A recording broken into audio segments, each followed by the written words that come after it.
जो विद्यादि सागर सुधी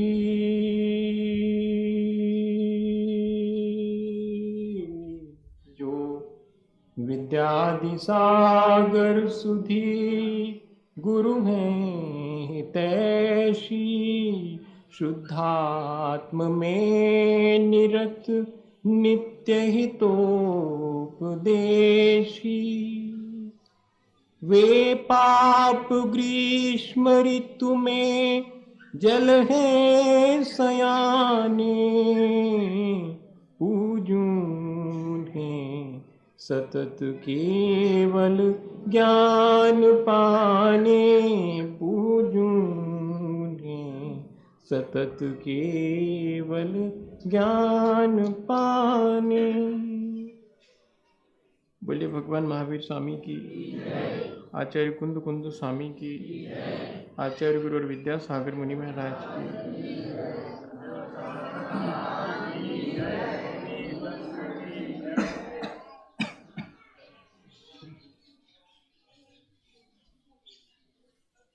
उत्तम क्षमा मार्दव आर्जव भाव है, सत्य शौच संयम तप त्याग उपाव। और इसके बाद हमने अपनी भावनाएं पवित्र करें, हमने अपने जीवन को पवित्र करने के उपाय करे। इसके बाद जो जीवन में पवित्रता आई, आज उस पवित्रता के एहसास करने का दिन है। सारे प्रयास हमारे उस समय सफल होते हैं जब हम अपने अस्तित्व का जो वास्तविक बोध है उसे कर पाते हैं। आकिंचन अपने अस्तित्व के बोध की प्रक्रिया है, to be in own self, अपने में रहने की प्रक्रिया है। कल तक अपने में रहने के लिए जो कुछ भी अपने से पृथक था उसे सबको दे देने का मन था, दिया भी दान की तरह भी और छोड़ा भी, अपने को उससे पृथक भी किया। आज तो सिर्फ उस पृथक होने के बाद के एहसास की बात है। और किसी चीज़ की अनुभूति अगर करनी हो तो उसे कथन नहीं किया जा सकता। यह अकिंचन और ब्रह्मचर्य दो ऐसे धर्म हैं जिनके बाबत कहने के लिए शेष नहीं बचता। फिर भी कुछ थोड़ी सी चीज़ें, कुछ थोड़े से इशारे किए जा सकते हैं, वही अपन को आज समझ लेना। मुझे अपने जीवन की एक बहुत पुरानी घटना याद आती है। सन 86 की बात है। चतुर्मास था। गढ़ाकोटा में एक और मुनि महाराज जी हमारे साथ थे। दो ही जन थे। उस समय एलक जी महाराज ब्रह्मचारी अवस्था में थे।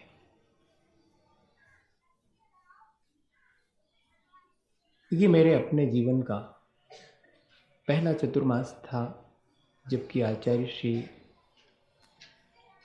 हमारे साथ नहीं थे प्रत्यक्ष रूप में। परोक्ष में तो कभी दूर हो ही नहीं सकते। और ऐसा हुआ कि बहुत तेज बुखार आना शुरू हुआ। मैं अपने एहसास की बात बता रहा हूँ। आपकी ज़िंदगी में भी ऐसा शायद किसी क्षण हुआ हो, टैली कर लीजिएगा। वो क्षण आकिंचन के क्षण। और बहुत अधिक पुकार था। इतवार का दिन था। प्रवचन ऐसे ही मान लीजिएगा कि जैसे हम वहाँ ठहरे हुए हैं और यहाँ प्रवचन होना है।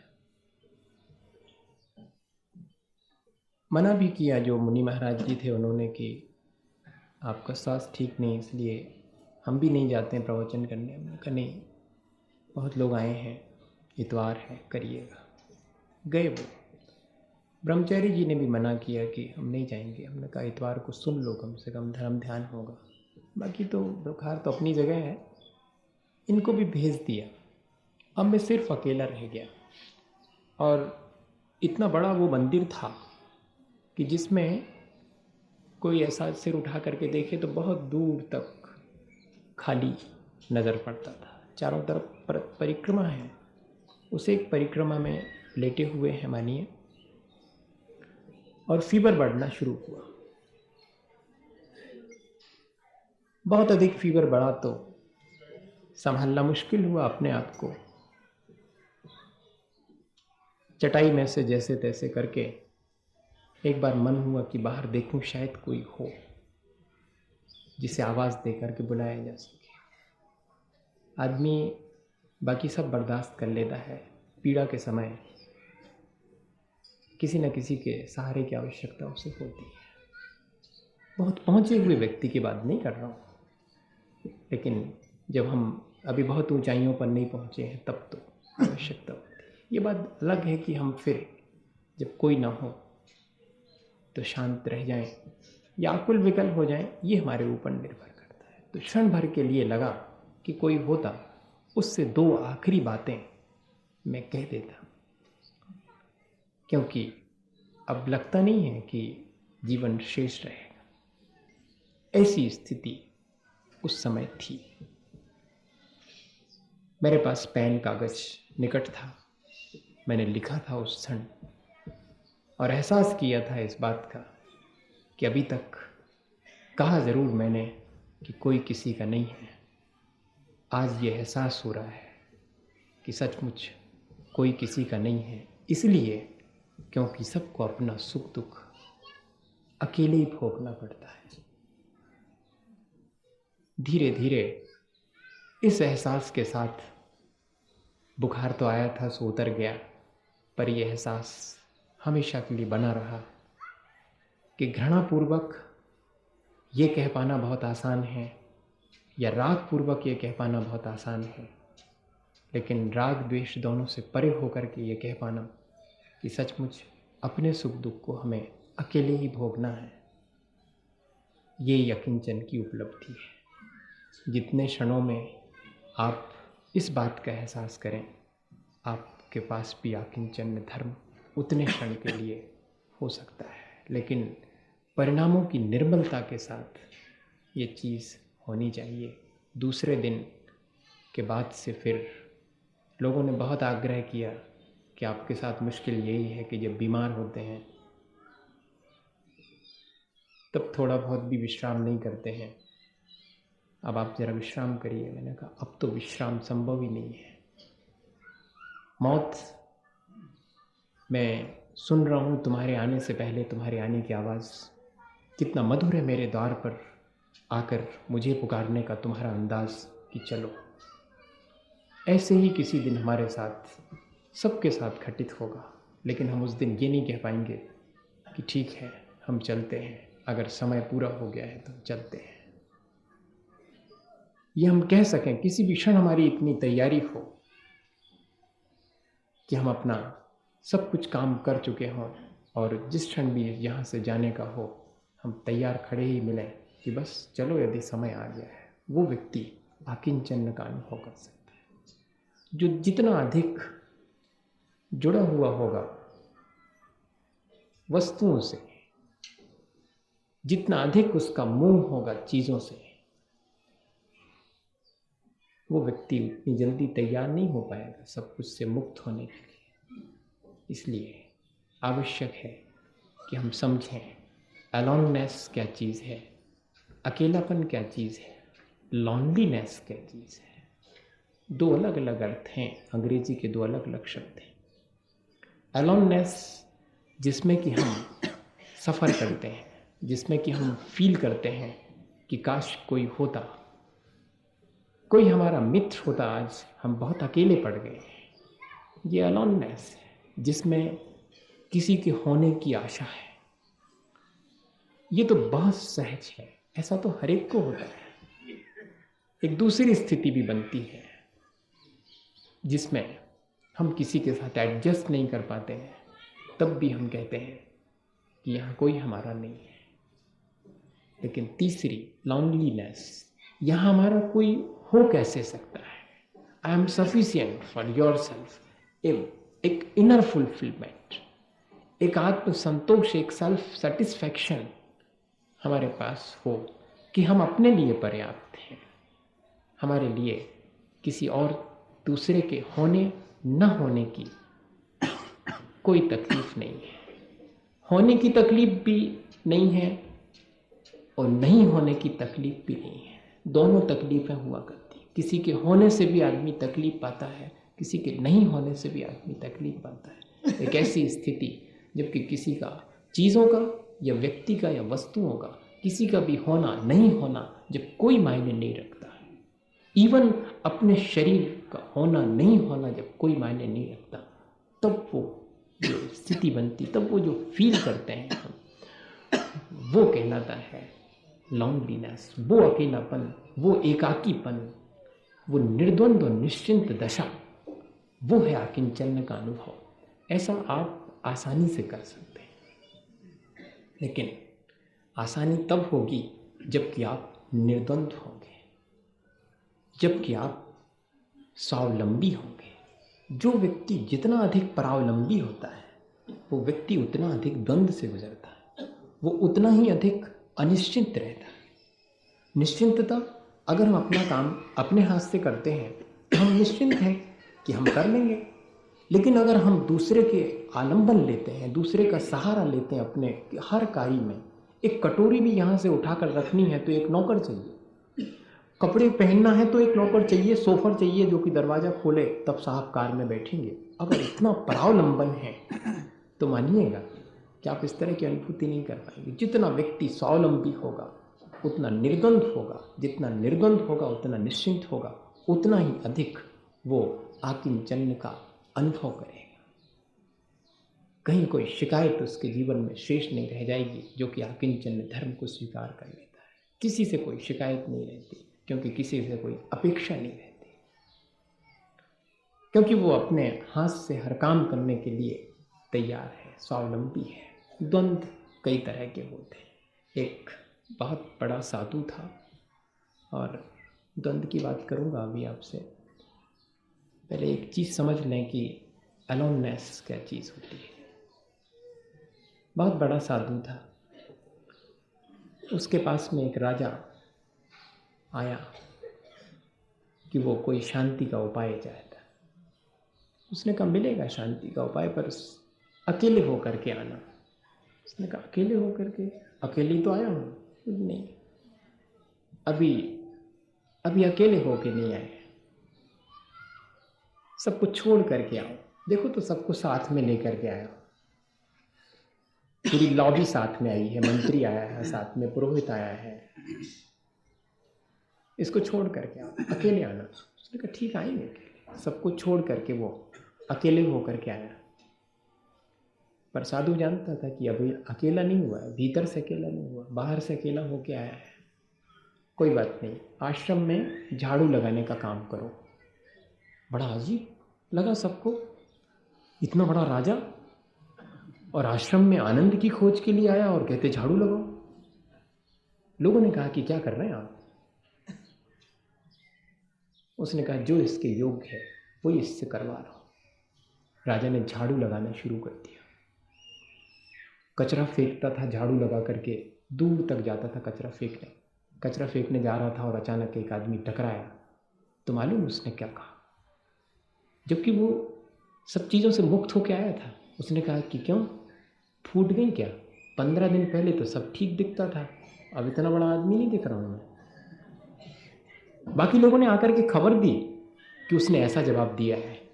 तो साधु ने कहा कि देखो मैंने कहा था ना, अभी झाड़ू लगाने लायक ही है, अभी अपने को राजा मान रहा है, अभी ज्ञान ही है उसके अंदर कि मैं राजा हूं, अभी ठहरो। इसलिए तो कहा था कि अभी झाड़ू लगाने दो, अभी बाहर की सफाई, अभी भीतर की सफाई तो बहुत दूर की, अभी बाहर की सफाई करने दो उसको। फिर 15 दिन के बाद एक दिन फिर टकराया, तब की बार कुछ नहीं बोला, सारा कचरा नीचे गिर गया था, फिर भी कुछ नहीं बोला। जिससे टकराया था उससे सिर्फ घूर करके देखा। अभी विशेष है, अभी घूर के देखना शेष है। अभी और लगाओ झाड़ू। और 15 दिन के बाद जब एक दिन राजा बना हुआ वो साधु बना हुआ वो राजा, ऐसा कहना चाहिए था, उल्टा कह दिया मैंने। वो साधु बना हुआ राजा जब रास्ते से जाता था तो अचानक कचरे से कोई टकराया और सारा कचरा नीचे गिर गया। उसने देखा तक नहीं कि कौन टकराया था। धीरे से कचरा फिर से बटोरा, टोकरी में भरा, आगे बढ़ गया। साधु ने कहा कि अब तुम अकेले हो गए। अब ये एहसास भी खत्म हो गया कि मैं कोई बहुत बड़ा व्यक्ति हूँ, मैं कोई भी नहीं हूँ, कोई भी टक्कर मार सकता है। कचरा था, गिर जाता है अगर तो उसे उठा करके फिर से आगे बढ़ जाना चाहिए। इस तरह के एहसास से, जबकि हम अपने भीतर हर प्रकार की जितनी हमने अपने भीतर उपाधियाँ कि मैं ऐसा हूँ, मैं ये हूँ या कि मैं वो हूँ, ये सारी चीज़ों से जब हम मुक्त हो जाते, ये भी एक द्वंद्व है। इस द्वंद्व के रहते हुए आदमी बहुत पराश्रित हो जाता, बहुत दीनहीन हो जाता। जो जितना दूसरे पर डिपेंड है वो उतना दीनहीन मालूम पड़ता है। कभी किसी भी गुलाम आदमी को तकलीफ नहीं होगी जितनी कि मालिक को तकलीफ होगी। नौकर को उतनी तकलीफ नहीं होती जितनी मालिक को होती है। अगर एक दिन नौकर नहीं आए तो मालिक को तकलीफ है, नौकर को क्या तकलीफ है। और अच्छा रहा एक दिन की छुट्टी मिल गई। कौन किससे बंधा हुआ है, कौन किसकी वजह से द्वंद्व में है। एक दिन के लिए हम जिन चीज़ों के आश्रित हो जाते हैं, वे चीज़ें हमें नहीं मिलती हैं, वो व्यक्ति हमें नहीं मिलता है, तो हम बहुत अनईजी फील करते हैं। हमारा ईज़ ख़त्म हो जाता। बस जहाँ हमारा ईज़ ख़त्म होता, जहाँ हमारी सहजता ख़त्म हो जाती है, वहीं तो हम द्वंद्व से घिर जाते हैं। वह हम अपने अकिंचन धर्म से विमुख हो जाते हैं। कोशिश करिएगा सेल्फ डिपेंड होने की, स्वावलंबन की। गांधी जी ने हमेशा कहा, कपड़े अपने बनाए पहनो ना, उस स्याही से लिखो जिसे तुमने अपने लिए बनाया हो, उस कागज़ पर लिखो जो तुमने अपने हाथ से बनाया। जो कुछ भी यहाँ हो सकता है। अज्ञे जैसे लोग जिनका कि लोग नाम लेते हैं, अगर उन्हें घर में रहे भी तो अपने लिए खुद घर बना के रहे, चप्पल जूते पहने तो अपने लिए खुद बना करके पहने। एक एक रॉ मटेरियल से लेकर के कंस्ट्रक्शन तक वो व्यक्ति निश्चिंत हो सकता है, वो व्यक्ति निर्द्वंद हो सकता है। द्वंद्व भी कई तरह के होते हैं। मैं साइकोलॉजी पढ़ता था जब 3 तरह के द्वंद्व की बात आई थी। इनसे भी बचना चाहिए, तब निश्चिंतता हो सकती है। पॉजिटिव कॉन्फ्लिक्ट द्वंद्व, अंतर्द्वंद। बाहर के द्वंद्व तो आदमी मिटा देता है, भीतर के द्वंद्व चलते हैं। पॉजिटिव 2 चीज़ों के बीच में डमाडोल होता रहता है। 2 चीज़ों में से कोई एक चीज़ पाई जा सकती है एक बार में, लेकिन सोचता है कि ये पालूँ कि ये पालूँ, न ये छोड़ी जाती है न ये छोड़ी जाती, जबकि ये तय है कि एक को ग्रहण करेगा तो एक छूटेगी। सपोज करो, हालांकि अच्छी चीज़ नहीं है, इन दिनों में उसकी चर्चा नहीं करना चाहिए, पर फिर भी चर्चा करने में क्या दिक्कत है, कर लेते हैं। सिनेमा लगे हों 2 थिएटर में, बढ़िया से लगे हों, और एक ही शो बाकी रह गया हो, अब क्या करोगे आप? 2 ही तो देख नहीं सकता अलग अलग जा करके। एक शो में दोनों बाकी बचे हुए हैं और एक शो है, आपको कोई एक चुनना है, क्या करिएगा? टॉस कर लीजिएगा। एक कोई पाया जा सकता। पॉजिटिव कॉन्फ्लिक्ट, इसमें भी व्यक्ति बहुत भ्रमित होता है। 2 चीज़ें एक जैसी दिखाई पड़ती हैं, दोनों में से किसे चुनना है। ये जो चुनाव है, ये जो चॉइस है, वही तो द्वंद्व खड़ी करती है। एक दूसरे तरह की चॉइस है जो कि फिर से एक द्वंद्व में डाल देती है। अवेयरनेस हो अगर, लेकिन चॉइसलेस अवेयरनेस। हमें कोई चुनाव नहीं करना है, चुनाव से रहित जागृति है, वो आकिंचन है। फिर देखिएगा कैसी चॉइस है। नेगेटिव एक द्वंद्व पैदा होता जब हमें चॉइस करना पड़ती है। जैसे कि आज के विद्यार्थी अक्सर किया करते हैं कि पढ़ना भी ना पड़े, फेल भी ना हो। नेगेटिव पढ़ना भी ना पड़े और फेल भी ना हो। अब एक तो कुछ भी होगा, या तो पढ़ना पड़ेगा और फिर या फिर फेल होना स्वीकार करना पड़ेगा। लेकिन ये नेगेटिव कॉन्फ्लिक्ट भी दूर हो सकते हैं, इनमें उतनी ज़्यादा दिक्कत नहीं है। आदमी किसी एक चीज़ को स्वीकार कर लेता है कि अगर मैंने नहीं पढ़ा है तो फेल होने के लिए तैयार रहना चाहिए, और अगर मुझे पास होना है, अगर मुझे सफलता पानी है तो मुझे मेहनत भी करनी होगी। लेकिन तीसरे तरह का द्वंद्व, तीसरे तरह की चॉइस जो कि आज बहुत अधिक है, negative positive conflict. Negative positive conflict, संसार के सुख की आकांक्षा भी है एक तरफ कि ये भी न छूटें, और दूसरी तरफ लोग सन्यासी भी कहें, ये भी हो जाए, दोनों चीज़ें। Negative positive conflict. संसार के सुख वैभव को भी मैं न छोड़ूं, और दूसरी तरफ मुझे सन्यास का आनंद भी मुझे मिल जाए वहीं बैठे बैठे गद्दे पर। इस तरह के नेगेटिव पॉजिटिव कॉन्फ्लिक्ट में आज बहुत लोग हैं, इस द्वंद्व में। इस तरह की हमारी चॉइस है, दो में से एक कोई चुनना होगा। या तो संसार की चीज़ों का सुख चुनना होगा, या फिर जो अपने आत्मा का सुख है उसे चुनना होगा। इस तरह के द्वंद्व से मुक्त होकर के ही हम वास्तविकता को प्राप्त कर सकते हैं। इसलिए लिखा है कि जो जितना ज़्यादा निर्द्वंद, किसी तरह की चॉइस में नहीं पड़ा। हमने शुरू दिन कहा था कि जो कुछ भी मिला उस सबको एक्सेप्ट कर लिया, क्योंकि यहाँ कुछ भी मेरा नहीं है। देखना, जो कुछ भी मिला उसे इसलिए स्वीकार कर लिया कि मेरा हो कब से गया, मिल गया है इसलिए स्वीकार है। तब फिर ऐसी स्थिति अगर बन जाती है तब अकिंचन धर्म बहुत आसान हो जाता, वरना तो बहुत कठिन स्थिति है। एक और बहुत छोटी सी घटना जो मुझे याद आती है आपसे, वो और थोड़ी सी बात कर लूँ और बात पूरी हो जाएगी। असल में जितनी भी हमारी आसक्तियाँ हैं, अपनापन के बारे में भी बहुत थोड़ी सी चीज़ क्लियर कर लें। मेरापन और अपनापन में बहुत फ़र्क है। मैं और मेरापन ये खतरनाक है, अपना और अपनापन खतरनाक नहीं है। अपने से आशय आई से है, और मैं से आशय ईगो से है। ईगो बुरी चीज़ है। अपना हो जाना, बहुत अपने निकट हो जाना, और वही निकटता सबके लिए बांटना, ये तो बहुत आसान सी चीज़ है, और शायद यही चीज़ सर्वोत्कृष्ट है। लेकिन मैं और मेरेपन की जहाँ तेरे और मेरे की बात आती है, वो हमें मुश्किल में डाल देती।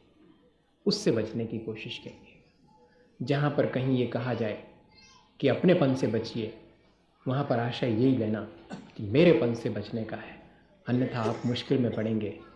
अपनापन और आत्मीयता, ये दो चीज़ें तो हमें संसार में भटकाने वाली नहीं है, इतना वश है कि थोड़ा सा अटका ज़रूर देती है, भटकाती नहीं है।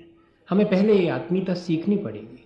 हमें पहले अहिंसा के लिए तो अपनापन सब तरफ देखना पड़ेगा कि जैसी मेरी आत्मा है वैसे ही तो सामने वाले की आत्मा है। और एक आत्मीयता भगवान से भी बनानी पड़ेगी, अपने परमात्मा पद से आत्मीयता होनी पड़ेगी, एक अपनापन उससे भी होना पड़ेगा। इसलिए जहाँ कहीं भी ये बात आए उससे थोड़ा सा ये अर्थ मत निकालिए। और एक बहुत छोटी सी चीज़ मैं आपके हाथ में दे रहा हूँ, उपयोग करिए।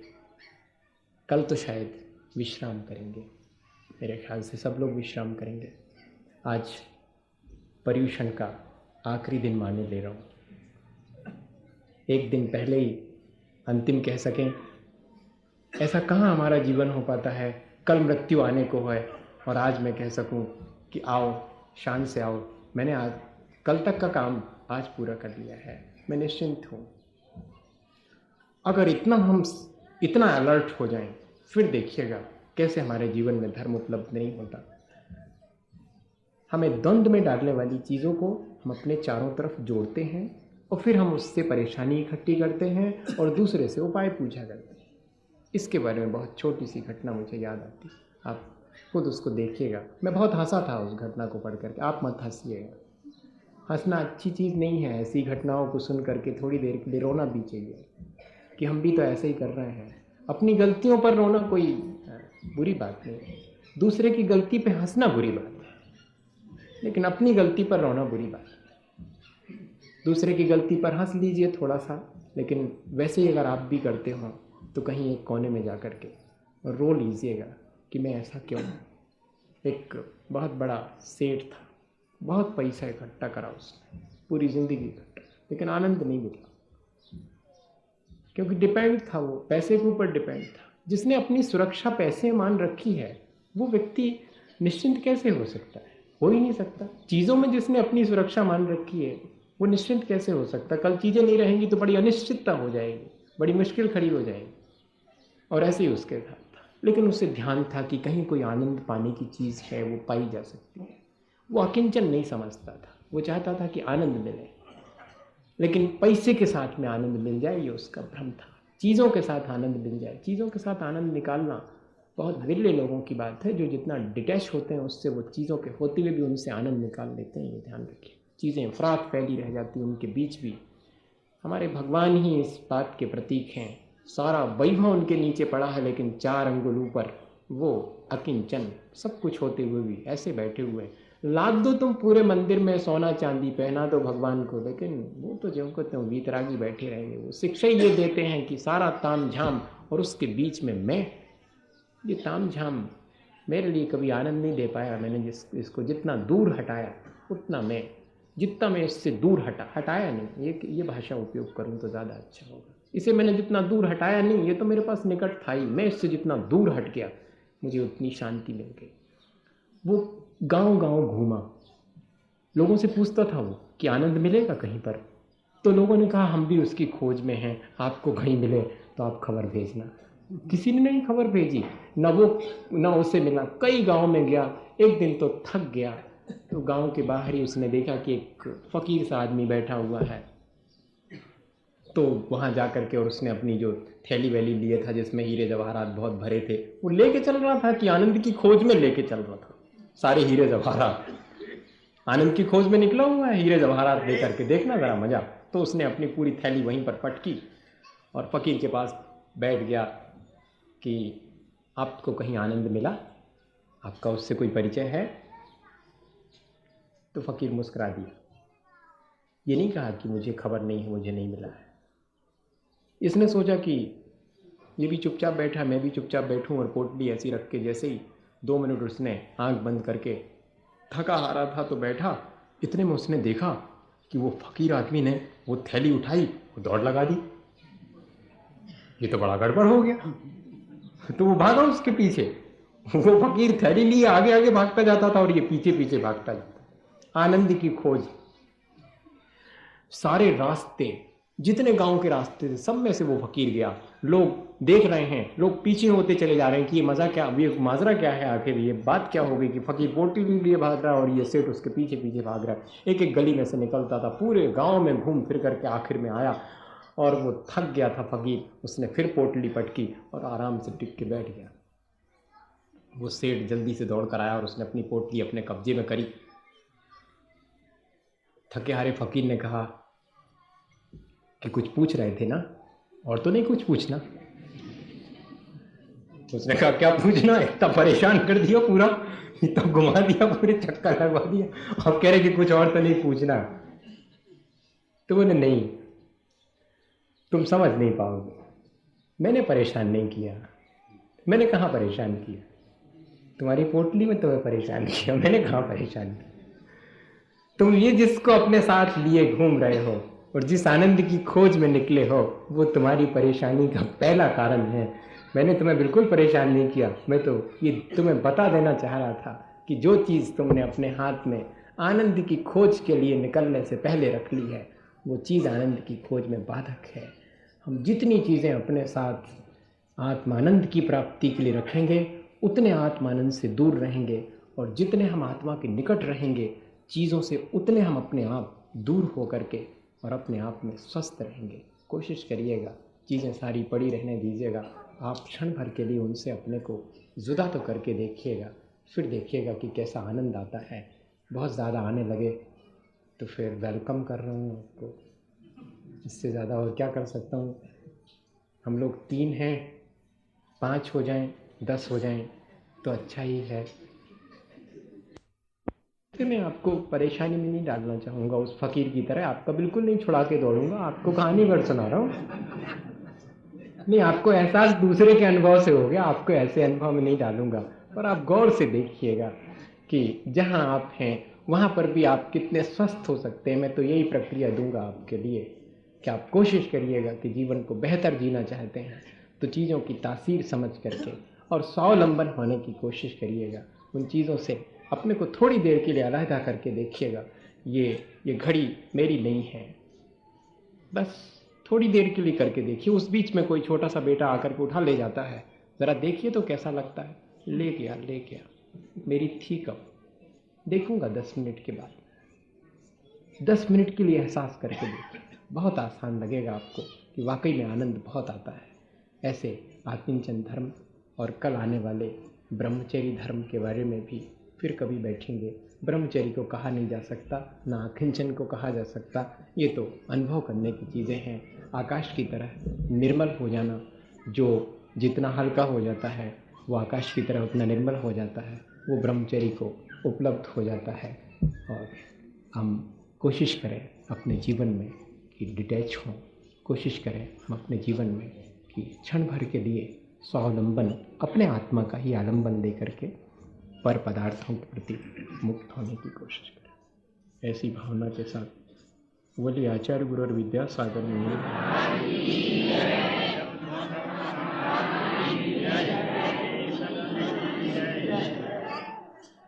मिथ्यात्म नाश वेको, ज्ञान के प्रकाश वेको, अपपर भास वेको, भानु सी बखानी है। सहो द्रव्य जान वेको, बंद वेद भान वेको, सपर पेछान वेको, परम प्रमाणी है।